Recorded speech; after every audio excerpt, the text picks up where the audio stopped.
On passe maintenant, si vous voulez, à un exercice sur, ou bien à une remarque sur l'application du théorème des axes parallèles, c'est-à-dire le théorème de Steiner, sur le moment d'inertie axiale. À travers cet exemple, donc, dans cet exercice, on nous donne bien sûr la surface de cette partie, de cette surface plane, qui est donné par 2000 mm².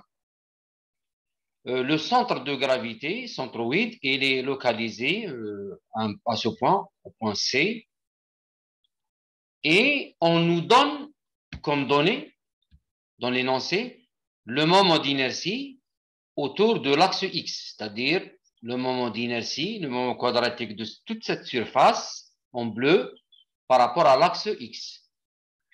Elle est donnée 40 10 puissance 6 mm². La question, déterminer maintenant le moment d'inertie autour d'un autre axe U, d'accord, que je vais appeler IU, à partir de cette donnée devant nous. Bien. On va partir maintenant à notre stratégie comme d'habitude. Nous, on cherche dans cet exercice le moment d'inertie par rapport à des axes U et X. Donc, les deux axes sont parallèles. Donc, on va appliquer le théorème de Steiner. Justement, là, il faut faire attention. Pourquoi? Car on ne peut appliquer le théorème de Steiner que lorsque l'un des axes passe par le centre de gravité. C'est-à-dire, on ne peut pas appliquer le théorème de Steiner, appelé aussi théorème d'Higgs, entre l'axe U et l'axe X. Parce que les deux axes ne passent pas par le centre de gravité. Donc, automatiquement, on est obligé de, étant donné qu'on a le moment de la surface par rapport à l'axe X, d'accord, que j'appelle X, on est obligé de calculer le moment d'inertie autour d'un axe passant par le centre de gravité, que je vais appeler IC. Ensuite, on revient au moment d'inertie autour de l'axe U, que je vais appeler aussi EU, en utilisant le IC. D'accord? Bien. Donc, dans notre analyse, on commence par calculer le moment d'inertie autour de l'axe passant par le centre de gravité, d'accord, qui est parallèle à l'axe X. En utilisant le théorème des axes parallèles, le théorème de Steiner, on a le IX égale le IC plus A fois la distance entre les deux axes au carré, c'est-à-dire D1 au carré. Je rappelle le théorème des axes parallèles.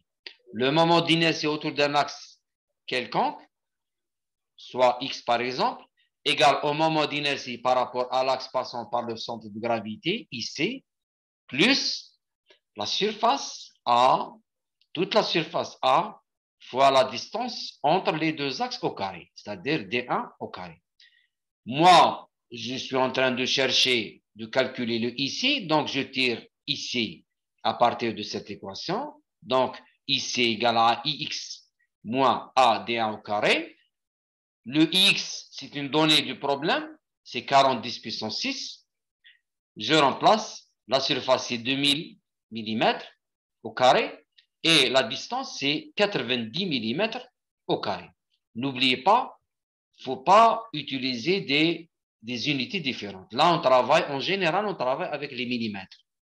D'accord? Donc ici, c'est 23,8 10 puissance 6 mm. Bien.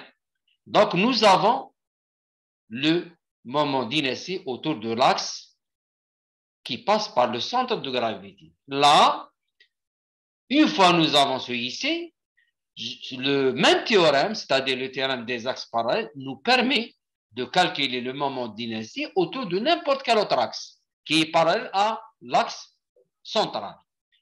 Par exemple, pour l'axe U, d'accord? Maintenant, on est en train de calculer moment quadratique I autour de l'axe U, c'est-à-dire cet axe. Sachant le moment autour de l'axe qui passe par le centre de gravité qu'on a déjà calculé. On applique ce théorème de Steiner, donc EU, d'accord, égale à IC plus A fois le D1 au carré. D'accord? Et application numérique, on trouve 33, 60, 10 puissance 6. N'oubliez pas aussi la distance qui est D2 maintenant, qui est égale à 70 mm. N'oubliez pas aussi que le théorème de Steiner vous donne le moment quadratique autour d'un axe quelconque qui est égal au moment quadratique par rapport à l'axe central, plus A fois la distance au carré. Très bien.